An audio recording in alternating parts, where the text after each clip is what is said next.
beloved Boss Mike Cervera.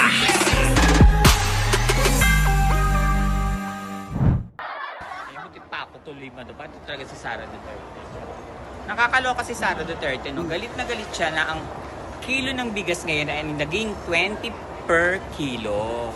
Di ba dati yan yung rinireklamo mo, girl? Oh. Na hindi matupad ni BBM na 20 per kilo na lang yung bigas. Di ba reklamo ka ng reklamo dyan? Naligaw tuloy ako. Ngayon na 20 per kilo na yung bigas at nagsisimula na, galit na galit ka. Anong gusto mo? Ikaw lagi yung bida. Ikaw yung laging may nagagawang maganda. Ganun ba gusto mo? Ba't di ka mag-apply sa Jollibee? Oo nga. Mag-mascot ka para ikaw yung bida-bida. Oo nga. Diba? Tsaka mo, girl! Ay, dahay. Oh. Loka ako sa iyo, ha? Hindi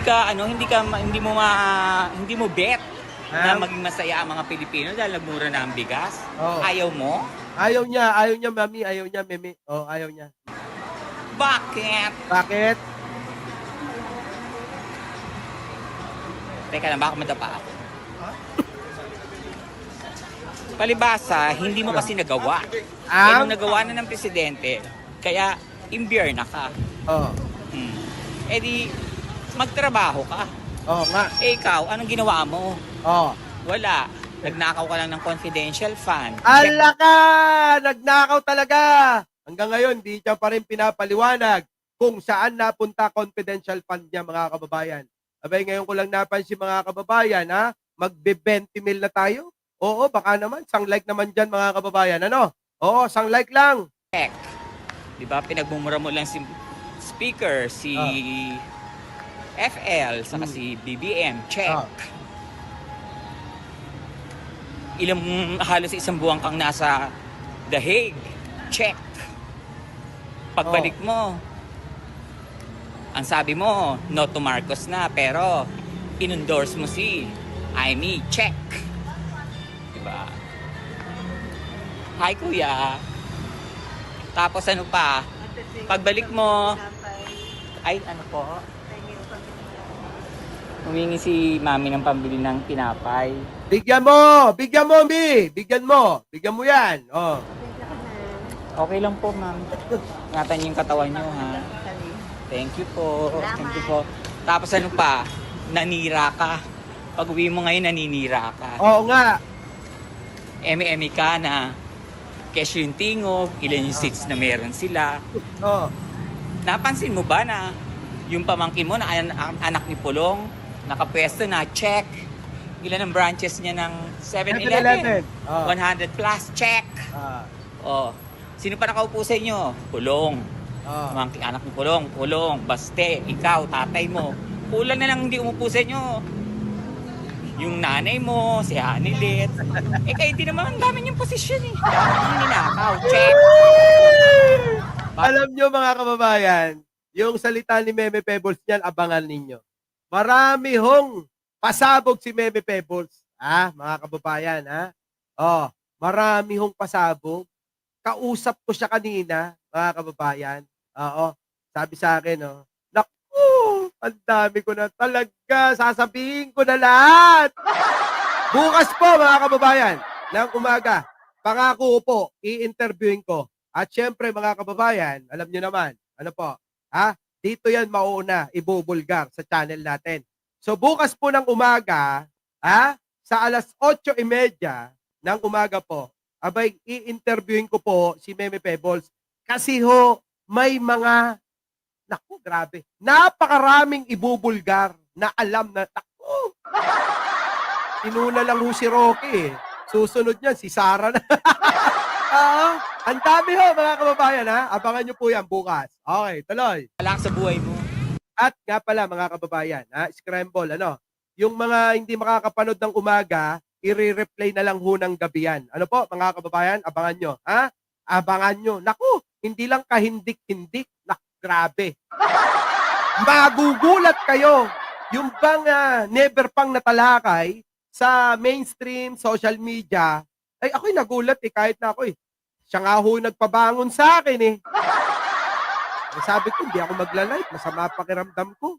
Eh, sabi niya, hindi na, mag-live ka. Eh, gusto mo, interviewin mo na ako? Sabi ko, teka muna. Pwede ba, Mi? Bukas na lang tayo talakayin yung mga sinasabi mo kasi hindi magsisink in sa utak ko pag ganito nararamdaman ko.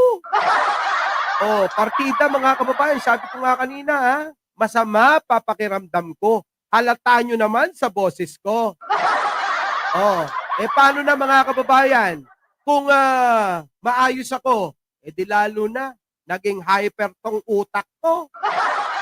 Para Toncho Bibo, mga kababayan. Malupit to mag-isip eh.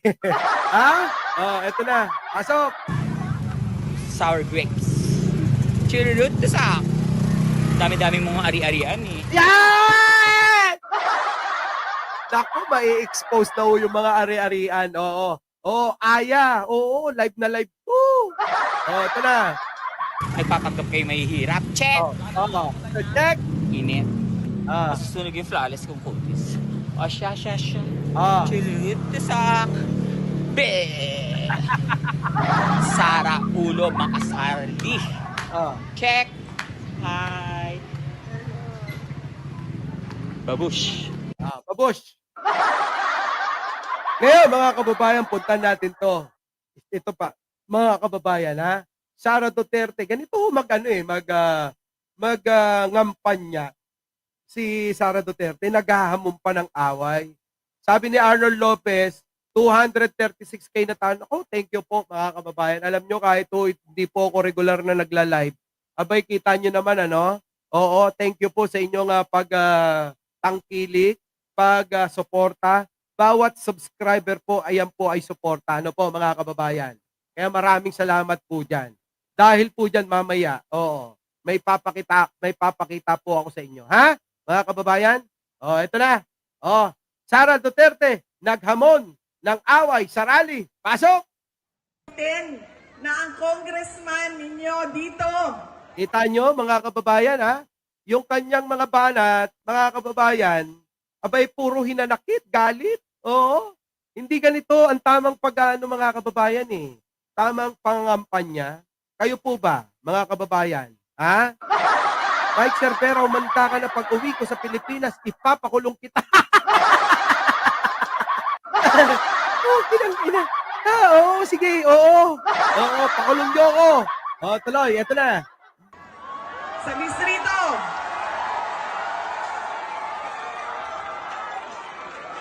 Ay, inendorso mo ba?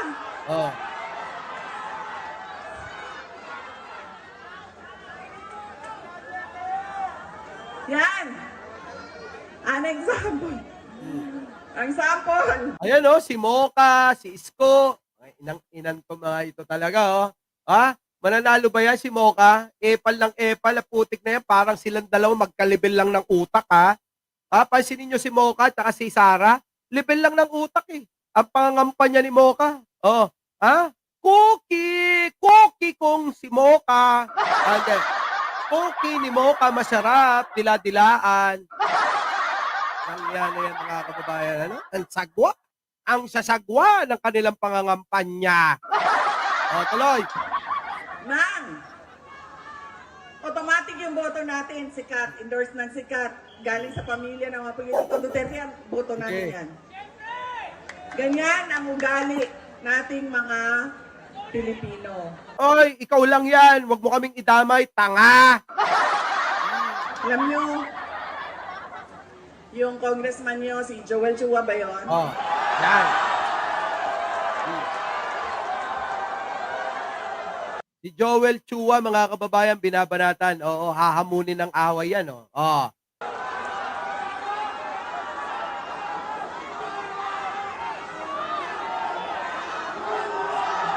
Binubus siya, mga kababayan. Binubus si Sara. Baka akala nyo, tondo yan. Karamihan sa tondo, maka-Marcos yan. Mga kababayan, maniwala kayo. Sa tondo, maka-Marcos yan. Mga kababayan, baka nga mamaya masilat pa tong si Isko eh. Kapag ka tuloy-tuloy na ganyan, baka masilat pa si Isko. Baka manalo pa yung si Sam Bersosa. Maniwala kayo. may pagkasilat dyan si Isko, ah. Pag tinuloy-tuloy niyang ganyan, naku, yari ka, Isko. Maniwala ka. Baka masilat ka. Oo. Sige, tuloy.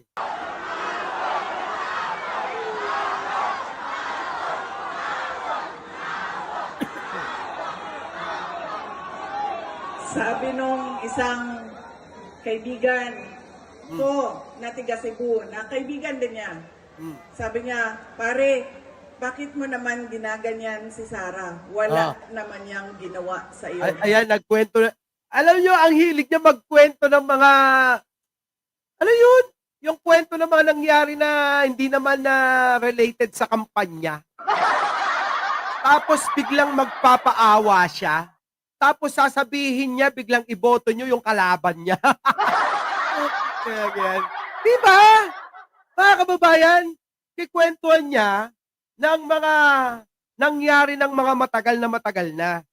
Tapos, biglang ipapasok niya na, wag niyong iboto siya, pero iboto nyo yung, alin? Kalaban niya. Ayup no? Tuloy. Isira mo ang pangalan. Sabi niya doon sa kaibigan namin, utang ina pare, hindi ko Kita nyo mga kababayan yung sinasabi ko sa inyo eh. Pag nangampanya, hindi mawawala yung pagmumura. Mura dito. Ha? Inang-ina mo dito, inang-ina nyo dyan, inang-ina nyo lahat. Ganun lagi yung pangangampanya nito eh.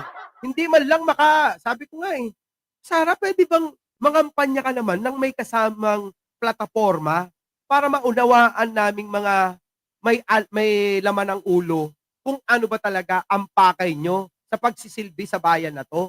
Hindi yung puro galit, ngit-ngit ang sinasabit lumalabas sa bunganga mo. Tama po ba mga kababayan? Ano po bang pangangampanyang kailangan ninyo? Ganito? Sa ginagawa niya? Hate campaigning? Tuloy! Hindi man kilala si Sarah at hindi niya ako kilala. So ano bang pakialam ko sa kanya? Wala rin kaming pakialam, Sarah. Oo, wala kaming pakialam sa pinaglalaban mo. Utang ina rin. Utang ina na rin. Kita nyo mga kababayan? Ano? Ha? Sabay sa buho si Sarah. Yun na nga. Di ba? Andito ako ngayon. Sa distrito niya. Kita nyo, ugaling, gubat si Sarah. Tama ho kayo. Tama ho kayo. Ha? Sakit yan ng tatay niya. Talaga ba? Mana-mana, ganon.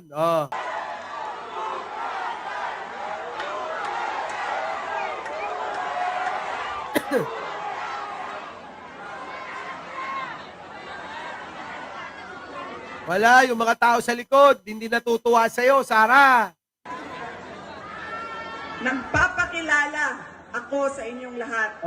Ako, si Sara Duterte. Sino ba naman ang hindi makakakilala sa'yo? Magnanakaw ka. Siyempre, makikilala ka na. Kilala ka na ng mga tao. Isa kang, vice-presidenteng magnanakaw. Sino ba hindi makakakilala sa'yo? Abangan mo yung expose ni Meme Pebbles, Sara Duterte. Yung mga ari-arian mo, ha? Na-discover. Abangan niyo po yan bukas. Tuloy. Kaya ko makipag-away sa kanal. Okay, taga-kanal ka naman talaga. Siyempre, kayang-kaya mo yan. Yung ugali mo, kanal talaga eh. Paano hindi mo kakayanin yan? Tama po ba mga kababayan? Yung kanyang ugali, galing sa kanal eh. Kaya kaya niya yan. Yung ugali nila mga kababayan, mukhang hindi dumaan sa nung araw meron tayong subject na GMRC, Good Manners and Right Conduct. Mukhang hindi dumaan tong mga to eh. Sa bagay naman mga kababayan, ano ba naman ang aasahan sa isang pamilya na mga kababayan, magulo. Kita nyo naman yung pamilya nila magulo. Si Digong sabi niya, di ba? Anong sabi niya, mga kababayan? Sabi niya, babaero talaga tatay ko. Doon nga sa dahig, meron pang 2 naghihintay na mga babae niya eh. Okay lang yung maging babaero. Pero teka, kung yung mga babae mo nakikinabang sa gobyerno, mali na yun. Mali na yun. Mali na yun. Diba? Yun ang ibubuko natin sa mga susunod na panahon. Sino ang mga naging babae ni Duterte at nakinabang sa gobyerno ni Digong nung panahon ng gobyerno ng tatay niyan? Abangan nyo rin yan.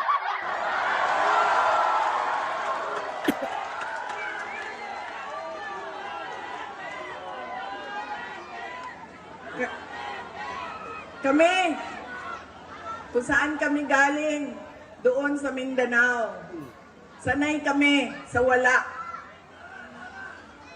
Kaya, walang mawawala sa akin. Sanay daw sila sa wala. Pukin ang ina mo, Sara. Sanay daw sila sa wala. Kita nyo, nagpapanggap siya. Yan lagi yung alin. Ha? Yan lagi yung pakilala sa mga Pilipino. Sila daw ay wala. Putik na yan pag na-discover ninyo bukas. Yung mga ari-arian nila, magwawala kayo talaga.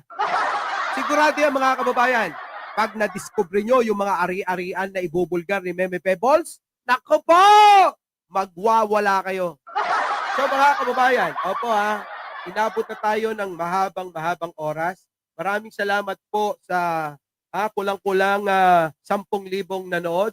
At sa mga hindi pa ho nakakapag-like, share, and subscribe, ano po? Oo, huwag nyo na hong patatagalin yan. Bago tayo maghiwa-hiwalay, isang like naman, ano po? At magkikita po tayo bukas, alas 8:30. At syempre, mamayang gabi, baka sa Malacanang na ho tayo mag-live. Ano po? Muli, ako po ang inyong lingkod, Mike Cervera po. Laging nagsasabing, mahalin natin ang ating kapwa, pagdasal po natin lagi ang ating bansa. Magandang umaga, magandang hapon, at magandang gabi sa amantako ng mundo. Naroon kayo. Siyempre, maraming salamat kay Raymond Rivera, humabol pa. Maraming salamat po! Our beloved Boss Mike Cervera.